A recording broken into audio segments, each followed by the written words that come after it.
Hi hello friends, welcome back to my channel Shilpa Saviruchi. ಎಲ್ರಿಗೂ ಯಾರ್ಯಾರು subscribe ಮಾಡಿದ್ರೋ ಎಲ್ರಿಗೂ ತುಂಬ ಹೃದಯದ ಧನ್ಯವಾದಗಳು. ಇನ್ನೂ ನಮ್ಮ ಪೇಜ್ ಫಾಲೋ ಮಾಡಿ. ಯಾರ್ಯಾರು ಸಬ್ಸ್ಕ್ರೈಬ್ ಮಾಡಿಲ್ವೋ ಕೊನೆವರೆಗೂ ವಿಡಿಯೋ ನೋಡಿ ಸಬ್ಸ್ಕ್ರೈಬ್ ಮಾಡಿ. ಇವತ್ತಿನ ರೆಸಿಪಿ ಸಪ್ಪೆ ತೊಗೆ ಹೇಗೆ ಮಾಡೋದಂತ ಹೇಳ್ತೀನಿ ಬನ್ನಿ. ಬೇಕಾಗಿರುವ ಸಾಮಗ್ರಿಗಳು: ಸಪ್ಪೆ ತೊಗೆಗೆ ಅವರೆಬೇಳೆ. ನಾನು 1 ಕಪ್ಪನ್ನು ಅವರೆಬೇಳೆನ ಬೇಯಿಸಿ ಈಗ ಈ ಥರ ಫುಲ್ ಚೆನ್ನಾಗಿ ಬೆಂದಿರಬೇಕು. ಈ ಥರ ಬೇಯಿಸ್ಕೊಂಡಿರಬೇಕು. ಇದು ತಗೊಂಡಿರ್ತೀನಿ, ಇದು ಕಾಳು, ಇದು ಬೇಯಿಸಿರೋದು ತೊವೆ.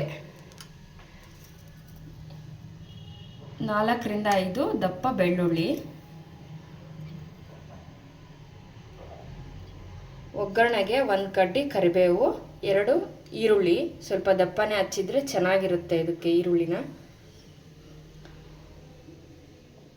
ಸ್ವಲ್ಪ ಕೊತ್ತಂಬರಿ ಸೊಪ್ಪು,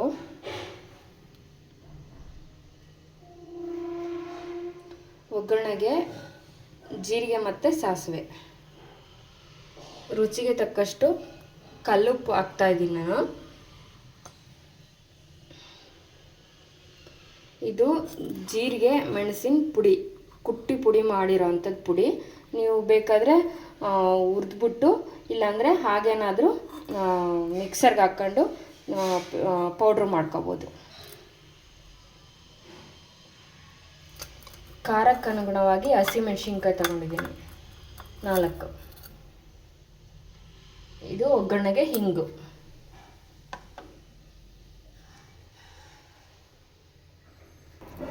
ಎರಡರಿಂದ 3 ಟೇಬಲ್ ಸ್ಪೂನ್ ಎಣ್ಣೆ ಹಾಕ್ತಾಯಿದ್ದೀನಿ. ಒಗ್ಗರಣೆಗೆ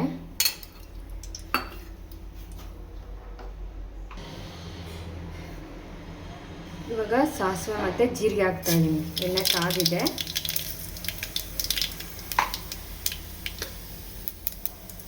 ಸ್ವಲ್ಪ ಹಿಂಗು,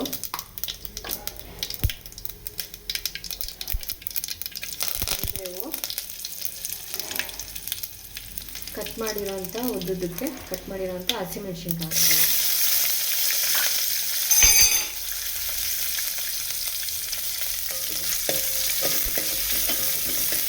ಈ ಥರ ಹಸಿ ಸ್ಮೆಲ್ ಹೋಗೋವರೆಗೂ ಸ್ವಲ್ಪ ಎಣ್ಣೆಯಲ್ಲಿ ಫ್ರೈ ಮಾಡಬೇಕು. ಮತ್ತು ಈ ಸಾಂಬಾರನ್ನ ತರಕಾರಿ ಏನು ಇಲ್ಲದೆ ಇರುವಾಗ ಅದೇ ಸಾಂಬಾರು ಪುಡಿದು ಮತ್ತು ಸಾಂಬಾರು ಪುಡಿದು ಅದೇ ತಿಂದು ಬೇಜಾರಾಗಿದ್ದರೆ ಈ ಥರ ಮಾಡಿಕೊಂಡ್ರೆ ಮುದ್ದೆಗೆ ಅನ್ನಕ್ಕೆ ಚೆನ್ನಾಗಿರುತ್ತೆ ಇದು.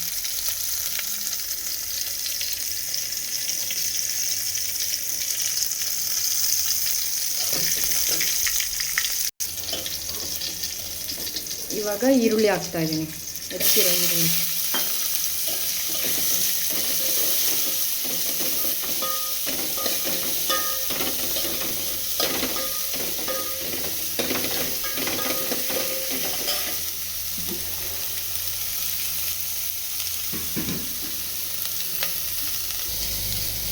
ಬೆಳ್ಳುಳ್ಳಿ ಹಾಕ್ತಾಯಿದ್ದೀನಿ ಇವಾಗ. ಈರುಳ್ಳಿ ಹಾಕಿದ್ಮೇಲೆ ಹಾಕ್ಬಿಟ್ಟು ಸ್ವಲ್ಪ ಹಸಿ ಸ್ಮೆಲ್ ಹೋಗೋವರೆಗೂ ಈ ಥರ ಎಣ್ಣೆಲಿ ಹುರ್ಕೋಬೇಕು.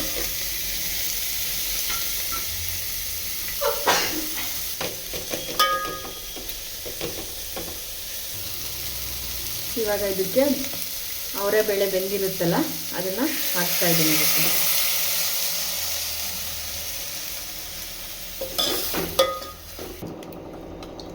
ಇವಾಗ ಈ ಥರ ಕುದಿಬೇಕು.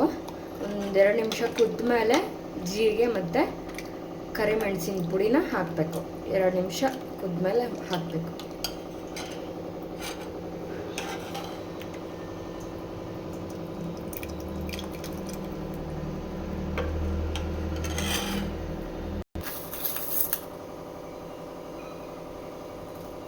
ರುಚಿಗೆ ತಕ್ಕಷ್ಟು ಉಪ್ಪು ಹಾಕಬೇಕು ನೋಡಿಬಿಟ್ಟು.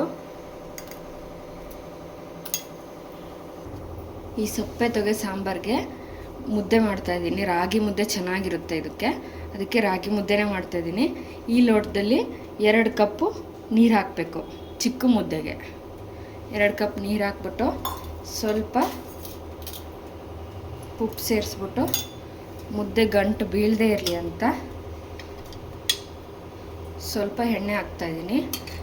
ಸ್ವಲ್ಪ ಮಳ್ಳಿದ ಮೇಲೆ ರವೆ ಹಾಕಬೇಕು. ಉಪ್ಪಿಟ್ಟು ರವೆ ಇರುತ್ತಲ್ಲ, ಬನ್ಸಿ ರವೆ ಸ್ವಲ್ಪ ಹಾಕಬೇಕು. ಇವಾಗ ನಾನು ರವೆ ಹಾಕ್ತಾಯಿದ್ದೀನಿ. ಗೊತ್ತಲ್ಲ, ನಿಮ್ಗೆ ಅಳತೆ ನನ್ನ ಕೈ ಅಳತೆ ಸಿಕ್ಕುತ್ತೆ 1 ಸ್ಪೂನ್ ಅಷ್ಟು ಹಾಕ್ತಾಯಿದ್ದೀನಿ. ನಿಮ್ಗೆ ಅಳತೆ ಸಿಗಲಿಲ್ಲ ಅಂದರೆ ಚಿಕ್ಕ ಸ್ಪೂನಲ್ಲಿ 2 ಟೇಬಲ್ ಸ್ಪೂನ್ ಇಲ್ಲಾಂದರೆ 3 ಟೇಬಲ್ ಸ್ಪೂನ್ ಹಾಕ್ರಿ. ಅಕ್ಕಿ ರವೆನಾದರೂ ಹಾಕ್ಬೋದು, ಈ ಥರ ಬನ್ಸಿ ರವೆನಾದರೂ ಹಾಕ್ಬೋದು, ಉಪ್ಪಿಟ್ಟು ರವೆ. ಇದು ಮಳ್ಳಬೇಕು. ಮಳ್ಳಾದ್ಮೇಲೆ ಹಿಟ್ಟು ಹಾಕ್ಬೇಕು ಸ್ವಲ್ಪ.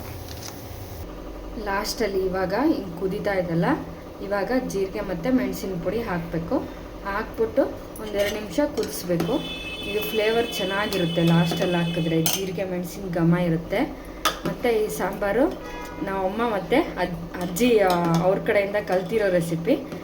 ಅದೇ ಹುಳಿ ಬಿಟ್ಟಿರೋ ಸಾಂಬಾರು ಪುಡಿದು ಹುಳಿದು ಹುಣಸೆಹಣ್ಣಿನ ಹುಳಿದು ತಿಂದು ಬೇಜಾರಾಗಿದ್ದರೆ ಇದನ್ನು ಸಪ್ಪೆ ತೊಗೆ ಅಂತಲೇ ಕರೀತಾರೆ. ಅದು ತಿಂದು ಬೇಜಾರಾಗಿದ್ದರೆ ಇದು ಒಂದೊಂದು ದಿನ ಮಾಡ್ಕೋಬೋದು, ಚೆನ್ನಾಗಿರುತ್ತೆ ಇದು.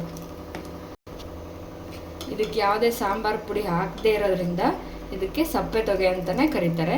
ನಿಮ್ಮ ಕಡೆ ಏನಂತ ಕರೀತಾರೆ ಈ ಸಾಂಬಾರಿಗೆ ತಿಳಿಸಿ, ಹೇಳಿಬಿಟ್ಟು ಕಮೆಂಟ್ ಮಾಡಿ. ಈ ಥರ ಹಿಂಗೆ ಕುದೀತಾ ಇರುತ್ತೆ.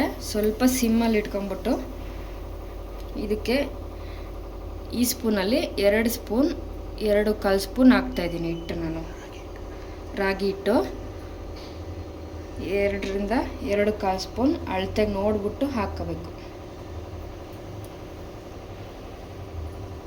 ಇದು ಇವಾಗ ಚೆನ್ನಾಗಿ ಕುದಿಬೇಕು. ರಾಗಿದು ಘಮ ಬರುತ್ತೆ. ಒಂದು 5 ನಿಮಿಷ 5-8 ನಿಮಿಷ ಸ್ವಲ್ಪ ಮಾಡ್ತಾಯಿದ್ದೀವಲ್ಲ, ಅದು ಘಮ ಬರೋವರೆಗೂ, ರಾಗಿದು ಘಮ ಬರೋವರೆಗೂ ಚೆನ್ನಾಗಿ ಕುದಿಸ್ಬೇಕು. ಆಮೇಲೆ ಸ್ಪೂನ್ ತಗೊಂಡು ಹಿಂಗೆ ಮಾಡ್ತಾ ಇದ್ದರೆ ಹಿಂಗೆ ಕೆದಕ್ತಾ ಇದ್ದರೆ ಮುದ್ದೆ ಆಗೋಯ್ತು. ಲಾಸ್ಟಲ್ಲಿ ಸ್ಟವ್ ಆಫ್ ಮಾಡಿಬಿಟ್ಟು ಕೊತ್ತಂಬರಿ ಸೊಪ್ಪು ಹಾಕ್ತಾಯಿದ್ದೀನಿ. ಇವಾಗ ಸಾಂಬಾರು ರೆಡಿ ಇದೆ. ಮುದ್ದೆ ಮಾಡ್ತಾ ಇದ್ದೀನಿ. ಇನ್ನೊಂದು 5 ನಿಮಿಷ. ರುಚಿಯಾದ ಅವರೇ ಬೇಳೆ ಸಪ್ಪೆ ತೊಗೆ ರೆಡಿ.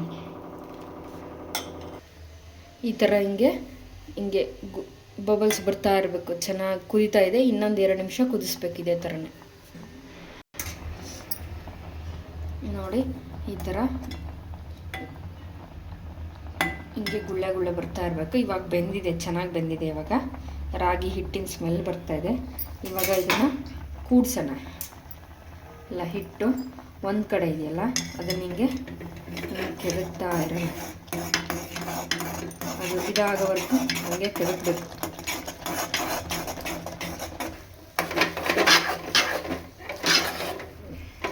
ಚೆನ್ನಾಗಿ ನಾದ್ಕೋಬೇಕು.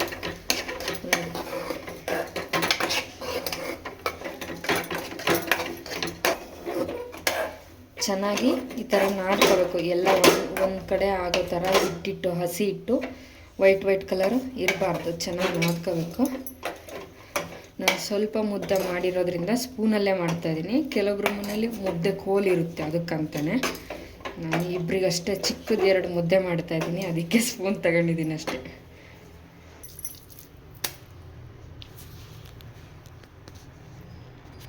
ಇದನ್ನು ಮುದ್ದೆ ಮಾಡೋಕ್ಕೆ ಅಂತಲೇ ಮುದ್ದೆ ಸೊಟ್ಕ ಅಂತ ಕರೀತಾರೆ. ಇದಿಲ್ಲ ಅಂದರೆ ಪ್ಲೇಟಲ್ಲಾದರೂ ಹಾಕ್ಕೊಂಡು ಈ ಥರ ರೌಂಡ್ ಹಿಂಗೆ ಮಾಡಬೇಕು.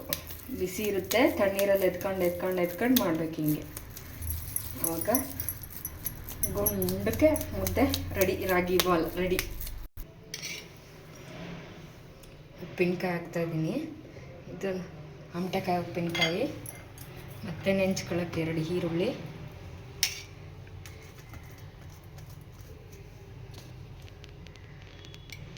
ರಾಗಿ ಮುದ್ದೆಗೆ ತುಪ್ಪ ಚೆನ್ನಾಗಿರುತ್ತೆ. ಬಿಸಿ ರಾಗಿ ಮುದ್ದೆಗೆ ತುಪ್ಪ.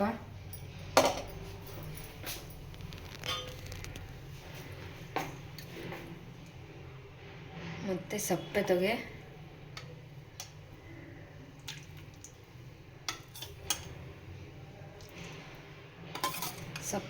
ಇದಕ್ಕೆ ಸಾಂಬಾರು ಪುಡಿ ಹಾಕಿಲ್ಲದೆ ಇರೋದ್ರಿಂದ ಇದಕ್ಕೆ ಸಪ್ಪೆ ತೊಗೆ ಅಂತಲೇ ಕರೆಯೋದು. ಇದೇ ಥರ ತೊಗರಿ ಬೇಳೆಲ್ಲೂ ನೀವು ಮಾಡ್ಕೋಬೋದು ಸಪ್ಪೆ ತೊಗೆನ. ಈ ರೆಸಿಪಿನ ನಮ್ಮಮ್ಮ ಮತ್ತು ಅಜ್ಜಿ ಕಡೆಯಿಂದ ಕಲ್ತಿರೋದು. ತುಂಬ ಚೆನ್ನಾಗಿರುತ್ತೆ. ಬಿಸಿ ಬಿಸಿ ರಾಗಿ ಮುದ್ದೆ, ಅವರೇ ಬೇಳೆ ಸೊಪ್ಪೆ ತೊಗೆ ಸವಿಯಲು ಸಿದ್ಧ. ಇದೇ ಥರ ನಮ್ಮ ಪೇಜ್ ಫಾಲೋ ಮಾಡಿ, ಸಬ್ಸ್ಕ್ರೈಬ್ ಮಾಡಿರೋ ಎಲ್ಲರಿಗೂ ತುಂಬ ಹೃದಯದ ಧನ್ಯವಾದಗಳು. ವಿಡಿಯೋ ಎಂಡ್ ಆಗೋವರೆಗೂ ನೋಡಿ. ಇದೇ ಥರ ನಮ್ಮ ಚಾನಲ್ಗೆ ಸಪೋರ್ಟ್ ಮಾಡಿ, ಶೇರ್ ಮಾಡಿ, ಲೈಕ್ ಮಾಡಿ, ಸಬ್ಸ್ಕ್ರೈಬ್ ಮಾಡಿ. Thank you all.